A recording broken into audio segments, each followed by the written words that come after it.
जम्मू कश्मीर में अचानक 6000 अर्धसैनिक बलों की तैनाती की गई और उसको लेकर सुगबुगाहट शुरू हो गई कि कुछ कश्मीर में बड़ा होने वाला है।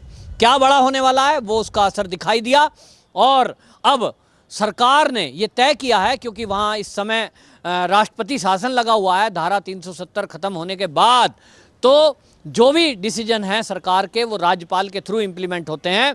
तो वहाँ पर मनोज सिन्हा राज्यपाल हैं।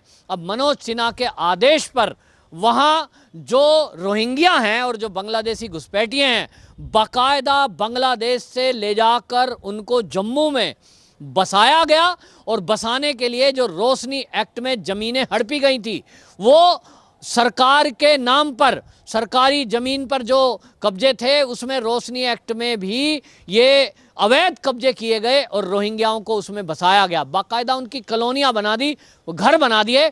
और ये काम किसने किया था तो आपको बता दूं, नेशनल कॉन्फ्रेंस पार्टी के उस समय जो फारूक अब्दुल्ला मुख्यमंत्री थे, उन्होंने ये रोशनी एक्ट बनाया था। और रोशनी एक्ट बना तो इसलिए था कि भाई एक बिजली घर अपना जम्मू कश्मीर का बनाएंगे, उसके लिए कुछ पैसे की ज़रूरत है। पैसा इकट्ठा करने के लिए जो सरकारी ज़मीन है उसको कुछ लोगों को सस्ते दाम में बेच देते हैं। लेकिन ये एक इतना बड़ा घोटाला था, ये 5000 करोड़ रुपए से भी अधिक का घोटाला हुआ उस समय, और ज़मीन को बंदर बांट कर दिया गया। बिजली घर तो लगा नहीं, लेकिन अरबों खरबों रुपए की ज़मीन, आपको बता दें, सरकारी कर्मचारी, पुलिस, उद्योगपति, ब्यूरोक्रेट्स और नेता, इन सब ने आपस में बांट ली और उसका कट ऑफ रखा गया था। आपको बताएं, ये फारूक अब्दुल्ला ने 2000 एक्ट में रोशनी एक्ट बनाया था। 1990 इसकी कट ऑफ रखी गई थी कि 1990 तक जो लोग आ गए उनको ये ज़मीन, उनको मालिकाना अधिकार उनको मिल जाएगा, इसमें वो रह सकते हैं। जो उसमें रह रहे हैं अवैध कब्जा करके, उनको भी रहने दिया जाएगा।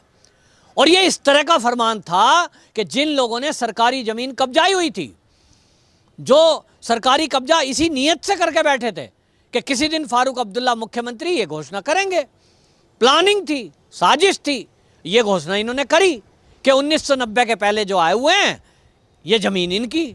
वाह भाई वाह, फ्री में। तो ये जो बसे हुए लोग थे ये कट ऑफ को आगे बढ़ाते रहे एक योजना के तहत। लेकिन ये अब आपको बता रहा हूं कि अब भारतीय जनता पार्टी की केंद्र में सरकार है, उसके नेतृत्व में ये तय किया गया कि ये रोहिंग्या और बांग्लादेशी घुसपैठी इस जमीन पर जो काबिज हैं रोशनी एक्ट के तहत, इसको पहले ही ये वहाँ पर सतपाल मलिक थे, उन राज्यपाल ने इस रोशनी एक्ट को ख़त्म कर दिया। और अब मनोज सिन्हा जो राज्यपाल हैं, उन्होंने बाकायदा कब्जा किए हुए लोग जो इस पे मकान बना के बैठे थे, उनके मकानों को तोड़ने का काम शुरू किया। और इसी के लिए जो केंद्रीय सुरक्षा बल 6000 लोग एक्स्ट्रा डिप्यूट किए गए, वो इसीलिए किए गए थे कि दंगा करने की कोशिश करे तो उसको सख्ती से निपटा जाए। और इसीलिए पूरा सुरक्षा बल लगाने के बाद वहाँ बुलडोजर चला है, अरबों रुपए की ज़मीन को खाली कराया गया है और ये अभियान अभी आगे आने वाले दिनों में चलेगा। इसके बाद क्या होगा तो एक सुगबुगाहट है जम्मू कश्मीर से कि परिसीमन दोबारा से किया जाएगा, क्योंकि अभी तक जो परिसीमन किया गया था वो पिछली सरकारों ने कुछ इस हिसाब से किया गया था कि यहाँ कोई भी हिंदू विधायक या सांसद ना बन सके। उस तरह का कुछ परिसीमन जम्मू एरिया में भी किया गया था और कश्मीर में तो था ही था कि वहाँ से पंडितों को भगा दिया, केवल कश्मीरी मुसलमान वहाँ बचे और उन्हीं का नेता बनना है, फिर उन्हीं की सरकार बननी है। लेकिन अब जब से लद्दाख को अलग से यूटी बनाया गया है तो तब से ये मांग उठ रही थी कि ये परिसीमन दोबारा हो, क्योंकि लद्दाख के पास बर्फीले पहाड़ों के अलावा और कुछ एरिया भी होना चाहिए ताकि उनकी कुछ आय बढ़े, और इसलिए परिसीमन दोबारा होना है। और इस परिसीमन जब दोबारा होगा तो देश के जो गद्दार हैं, जो देशद्रोही लोग हैं, जो देश के दुश्मन हैं, वो फिर से जम्मू और कश्मीर में आग लगाने की कोशिश करेंगे, स्थानीय लोगों को भड़काने की कोशिश करेंगे। और उसका काउंटर करने के लिए ये केंद्रीय सुरक्षा बलों की नियुक्ति की गई है। हालांकि ये केंद्रीय बलों के द्वारा जो बताया गया वो ये बताया गया कि जो पश्चिम बंगाल के चुनाव थे उसमें बाकायदा उन लोगों को भेजा गया था यहाँ से, और वो वापसी अपनी ड्यूटी पर आए हैं जो जम्मू कश्मीर में पहले से ही यहाँ डिप्यूट थे। लेकिन इसके अलावा भी और अधिक सुरक्षा बलों को अलर्ट पर रखा गया है, सेना भी अलर्ट पर है।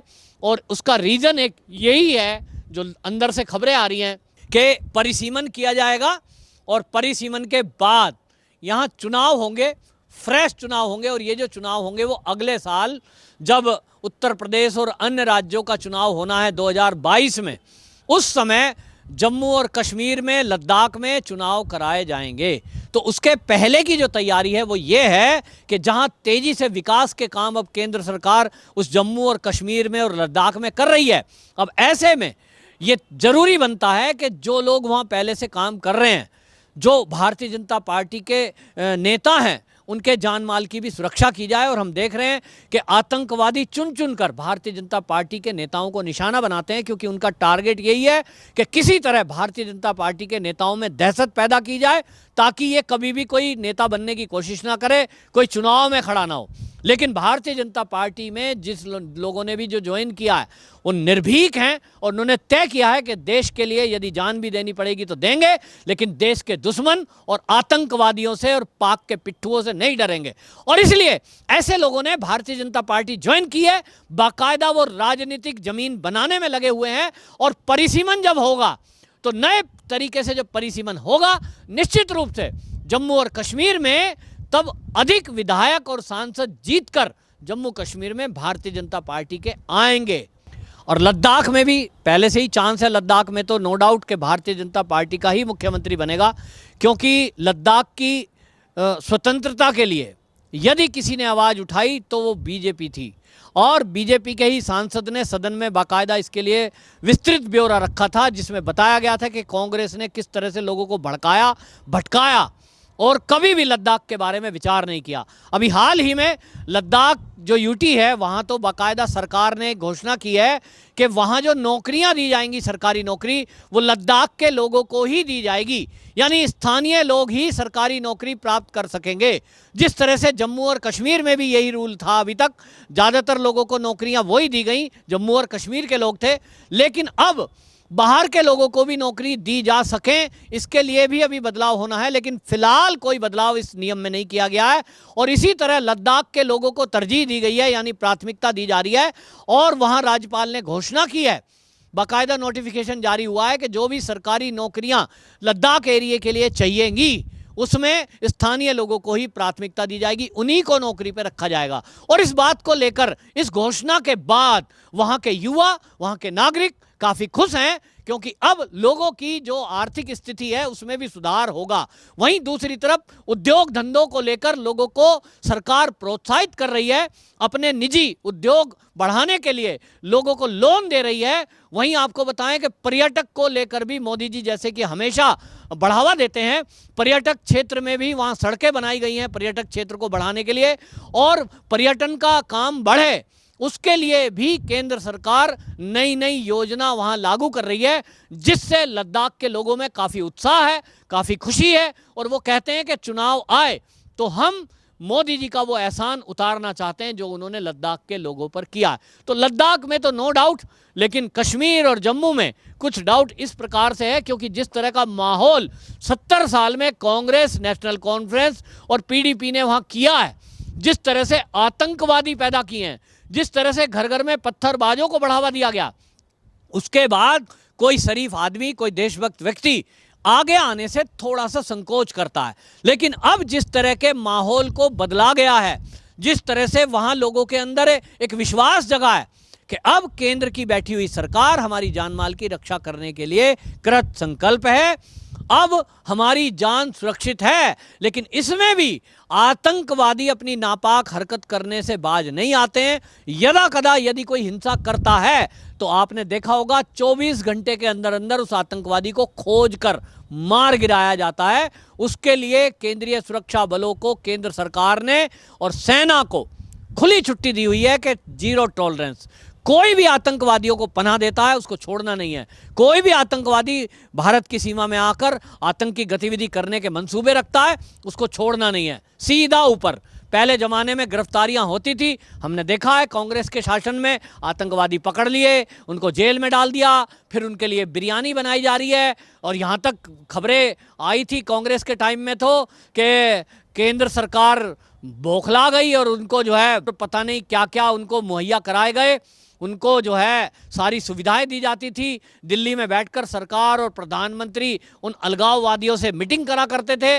लेकिन अब माहौल बदल गया है, क्योंकि जेल में पकड़ो, फिर वो हवाई जहाज को हाईजैक कर लें, फिर वो सौदेबाजी करें और हमें दुर्दांत आतंकवादी छोड़ने पड़े, वो किस्सा ही ना होने दो, पैदा ही ना होने दो। और इसलिए केंद्र सरकार ने, मोदी सरकार ने ये तय किया है कि आतंकवादी हैं, सीधा ठोक दो। मानवाधिकार और ये सब बातें बाद में।